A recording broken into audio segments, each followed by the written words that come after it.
Halo Xinesian.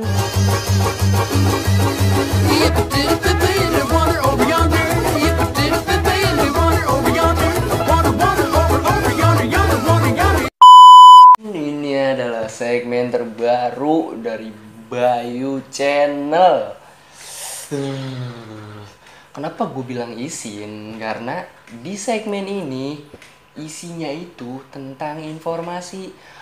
Isin panjangannya adalah isinya informasi.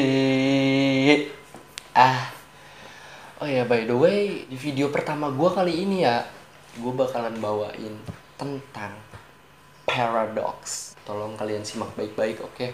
Paradox. Oke, langsung aja tanpa bertele-tele. Check this out. Sebelum kita masuk ke dalam contoh paradox, kalian harus kenal lebih dalam dulu apa sih itu paradoks. Gue bakalan kasih tahu deh buat kalian, ini khusus buat kalian. Oke lah, paradoks itu adalah situasi atau kondisi dari sejumlah premis. Nah sekarang pertanyaannya, kalian tahu nggak premis itu apa? Nggak tahu? Nggak tahu? Astaga. Oke, gue kasih tahu. Premis itu adalah suatu kesimpulan dasar pemikiran, asumsi dari kalimat atau proposisi yang dijadikan dasar dalam menarik kesimpulan pada logika gitu cuy. Jadi kalau misalnya kalian terus menggodok paradoks ini, ya itu semakin banyak yang namanya kontradiksi dan konflik.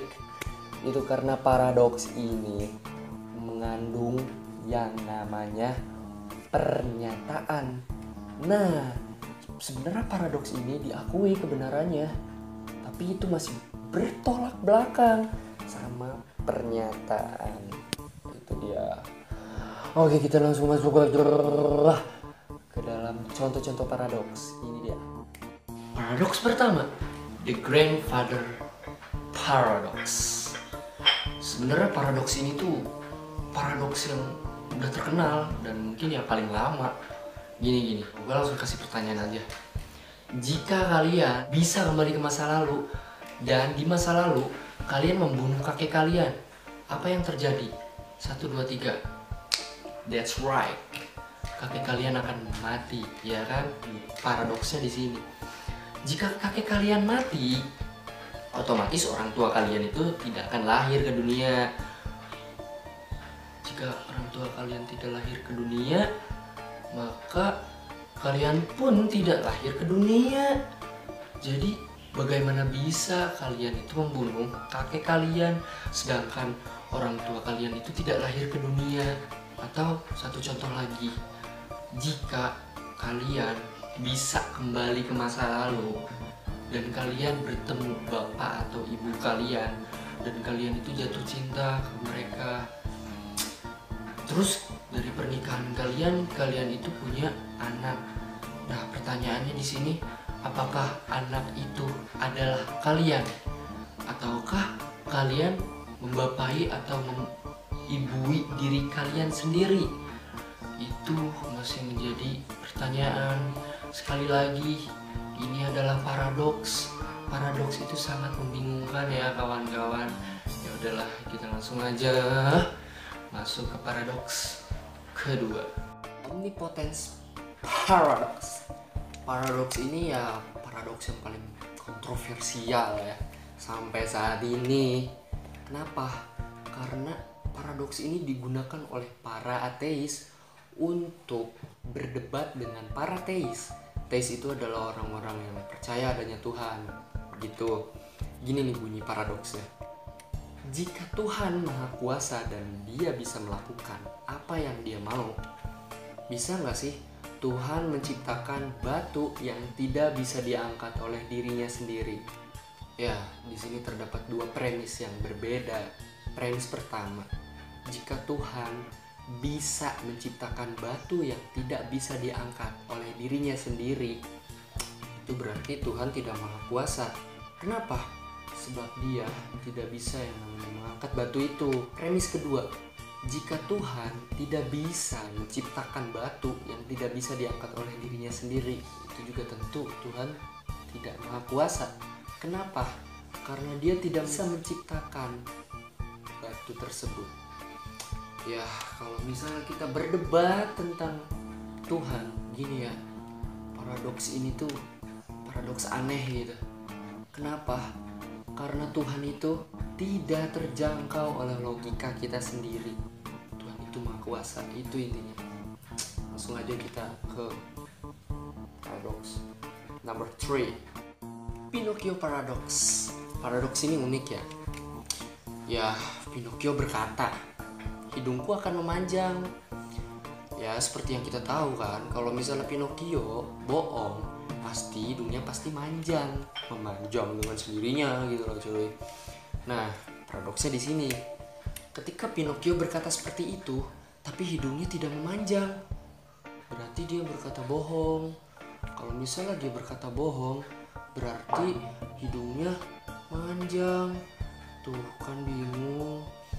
Tapi di sisi lain, jika hidungnya memanjang, berarti dia berkata jujur. Nah, di sini paradoksnya. Kasihan Pinocchio.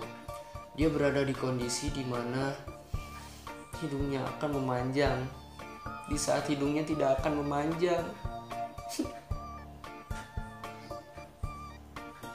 Paradoks nomor 4, Kidnapper paradox. Paradoks ini sangat membingungkan, apalagi buat para penculik. Ya, Alkisah ada anak yang namanya Bari dan penculik yang namanya si Codet. Suatu hari si Codet itu menculik anak dan membawanya kabur. Suatu ketika setelah kabur, si Codet itu menelpon ayah dari anak tersebut dan memberikan tebak-tebakan apa yang akan dilakukan Codet setelah itu. Jadi rulesnya gini, kalau misalnya ayah itu berhasil menebak apa yang dilakukan Codet setelahnya, maka anak itu akan dibebaskan. Setelah itu si ayah menjawab dengan spontan bahwa si Codet itu tidak akan mengembalikan anak tersebut. Jadi paradoksnya dimulai di sini. Jika si Codet tidak mengembalikan anak tersebut, itu berarti jawaban ayah benar. Itu berarti si Codet harus mengembalikan anak tersebut. Tapi jika si Codet mengembalikan anak tersebut, maka tebakannya ayah salah. Itu berarti si Codet tidak harus mengembalikan anak tersebut. Tapi jika tebakan ayah benar bahwa si Codet itu tidak akan mengembalikan anaknya, maka Codet harus mengembalikan anak tersebut. Ya, paradoksnya di situ-situ aja terus. Sampai si Codet juga bingung harus berbuat apa. Ya, sampai si Codet jadi kapok buat culik anak. 5. Barbershop paradox. Paradoks ini juga sangat membingungkan. Alkisah di suatu kerajaan hanya ada satu tukang cukur dan ada beberapa peraturan-peraturan yang harus ditaati. Peraturan pertama, warga harus rutin mencukur rambutnya. Kedua, tukang cukur tidak boleh mencukur rambutnya sendiri di kerajaan lain. 3, semua warga harus mencukur rambutnya di tukang cukur. 4, tukang cukur hanya mencukur orang-orang yang tidak mencukur rambutnya sendiri. Nah, di sini nih paradoksnya. Lalu, siapa yang mencukur rambut si tukang cukur tersebut? Oke, sekarang kita belajar logika ya. Mengingat peraturan kedua, tukang cukur tidak boleh mencukur rambutnya sendiri di kerajaan lain. Dan mengingat juga peraturan bertiga, di mana semua warga harus mencukur rambutnya di tukang cukur. Yang jadi masalah adalah seandainya si tukang cukur itu mencukur rambutnya sendiri, maka dari itu ia telah melanggar peraturan nomor 4, yaitu hanya mencukur orang yang tidak mencukur rambutnya sendiri. Seandainya dia tidak mencukur rambutnya, maka dia juga harus mentaati peraturan nomor 4, yaitu hanya mencukur orang-orang yang tidak mencukur rambutnya sendiri, yaitu ya si tukang cukur itu. Jadi tukang cukur itu cukur rambut di mana ya? Apakah di Asgar atau di asli Sumatera? Itulah beberapa paradoks yang belum tergoyahkan sampai saat ini, gitu kan. Ya gue saranin sih bagi kalian yang IQ-nya lebih dari rata-rata, cuy, pikirin aja paradoks ini sampai kalian botak tuh. Tapi kalau kalian bisa nih memecahkan paradoks ini, otak kalian itu akan lebih tidak sama lagi, lebih dari Albert Einstein, Isaac Newton, Thomas Alva Edison, dan yang lain gitu. Ya, jangan lupa juga ya di komen, di like, subscribe, dan share agar channel ini semakin berkembang dan memberikan informasi-informasi yang belum atau jarang kalian tahu. Oh ya, by the way satu lagi nih, jika kalian ingin request topik-topik yang lebih menarik dari ini, silakan komen di bawah, karena aspirasi kalian itu menjadi semangat untuk saya membuat video. Sampai jumpa dan sampai ketemu lagi. Boom.